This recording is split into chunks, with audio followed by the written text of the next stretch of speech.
Kata, napakalinis pala dito sa KGGN. Oh, napakalungkot dito. Maganda dito mag check-in kasi napaka peaceful dito. Oh, mayroong isang tao pumupunta. Ano po? Kailangan nyo? Naghahanap po ako ng trabaho. Hanap ka ng trabaho? Po.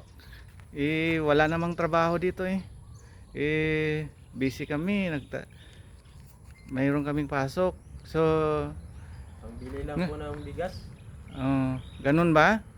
So ngayon, wala kaming pagawa sa'yo.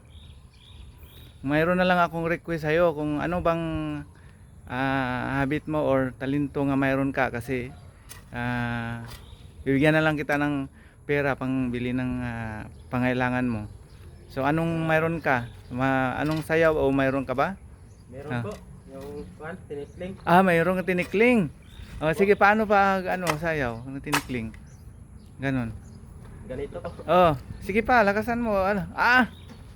Galing ka pala magtinikling ka, talagang Pilipino ka talaga. Galing.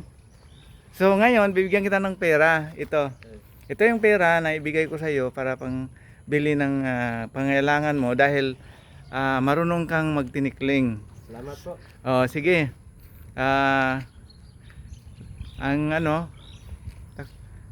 Dito. Mayroon pang isa. Basta talaga pera, maraming palapit sa akin. So anong pangailangan mo? Nakikita ko ka sir, matulungin kayo. So kailangan mo rin ng pera sa Sir, kung maawa kayo, bibigyan nyo kami. Maraming salamat in advance. Taga saan ka ba? Dito ra? Malayo-layo Malayo pa. Sige, ito rin sa'yo kasi nangailangan ka rin. Maraming salamat sir. So tabi kayo doon kasi dalawa kayo. Nagpala doon, tabi kayo doon. Tapos ganon. Sana sir, maraming taong katulad nyo mapagbigay sa katulad naming mahihirap. Sana po yun ang yung hangarin ko talaga ay magbigay sa mga taong kung baka nagsi-share talaga ako sa mahihirap, kahit mahirap din ako katulad ng mga ibon nabubuhay nga kahit wala silang trabaho. Ako ganun din ang hangarin ko, mabubuhay tayo. I-share ko na lang, at least mabubuhay tayong lahat.